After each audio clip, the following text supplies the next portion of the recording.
오늘 우리가 함께 파헤쳐볼 이야기는요, 바로 바이킹 테라퓨틱스라는 회사입니다. 거대한 시장에 정말 큰 파장을 일으키고 있는 어떻게 보면 작은 회사인데요. 이 회사가 대체 어떻게 제약업계의 거인들에게 아주 당돌하게 도전장을 내밀었는지 지금부터 자세히 들여다보겠습니다. 자, 이게 오늘 우리가 풀어야 할 진짜 미스터리입니다. 수익은 말 그대로 0원인데 회사 가치는 수십억 달러에 달한다? 아니, 상식적으로 이게 어떻게 가능한 걸까요? 지금부터 그 비밀을 하나씩 벗겨보겠습니다. 먼저 이들이 뛰어든 판이 어떤 곳인지부터 좀 봐야 합니다. 바이킹이 들어간 이 시장은요, 그냥 시장이 아니에요.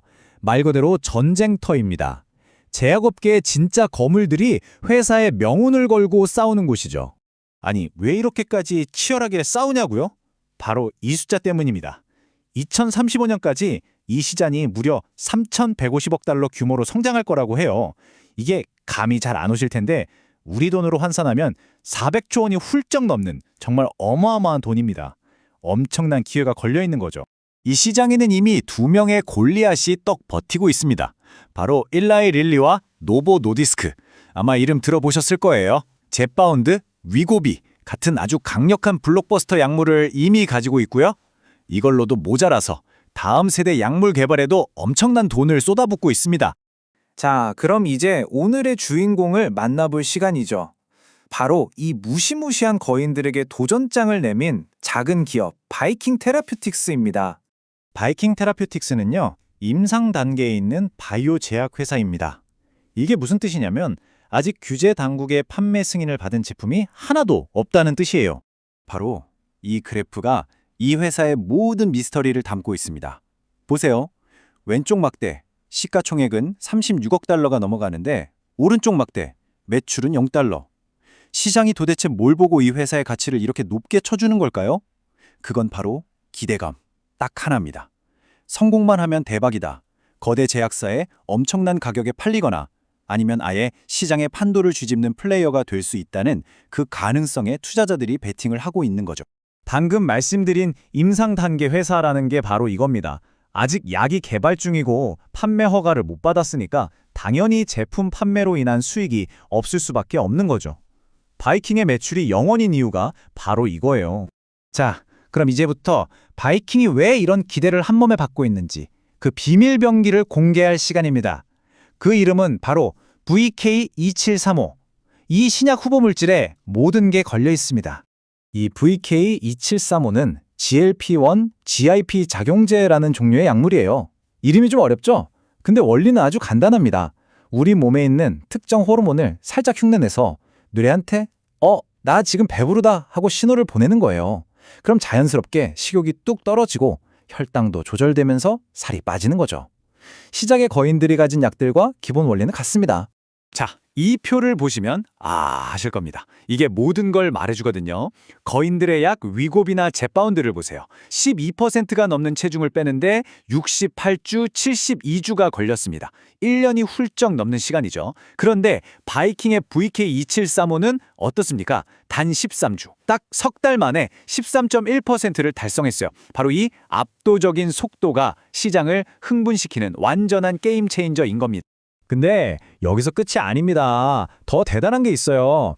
바이킹은 지금 매일 주사를 맞아야 하는 불편함을 없애려고 먹는 알약이랑 한 달에 한 번만 맞는 주사도 개발하고 있거든요.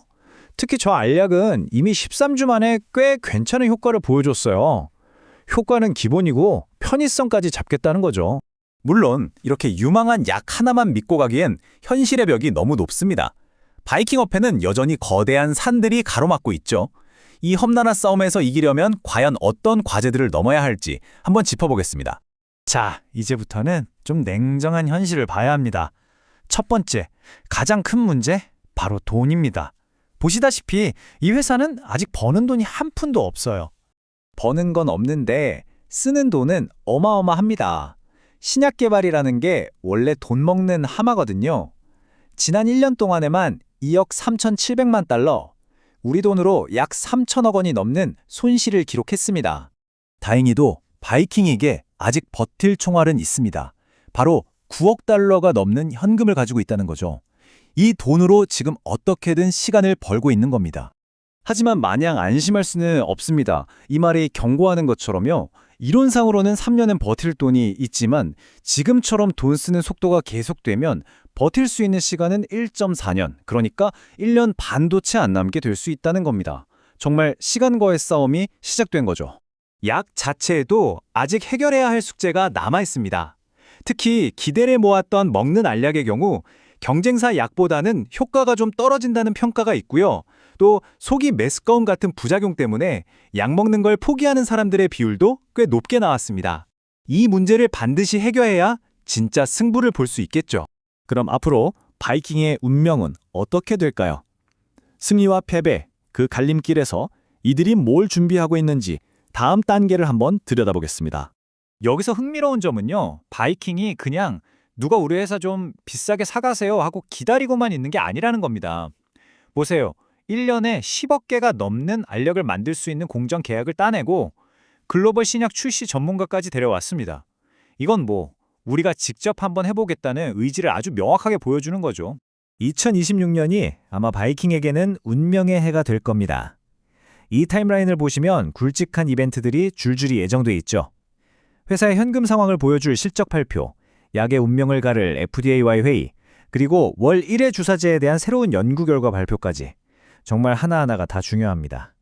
그리고 이 모든 일정과 상관없이 어느 날 갑자기 거대 기업의 인수합병 소식이 터져 나올 수도 있고요. 그럼 전문가들은 어떻게 보고 있을까요? 월스트리트의 애널리스트들은 대부분 강력 매수 의견을 내놓고 있습니다. 성공만 한다면 지금 주가보다 172% 이상 오를 수 있다는 아주 낙관적인 전망인데요. 그만큼 위험도 크지만 성공했을 때의 보상도 엄청나다는 뜻이겠죠. 결국 마지막 질문은 이겁니다. 바이킹은 과연 다윗이 되어 골리앗을 쓰러뜨리는 새로운 강자가 될까요? 아니면 결국 거대 기업의 일부가 되는 길을 선택하게 될까요? 이 흥미진진한 드라마의 결말이 어떻게 될지 계속 지켜볼 가치가 충분해 보입니다.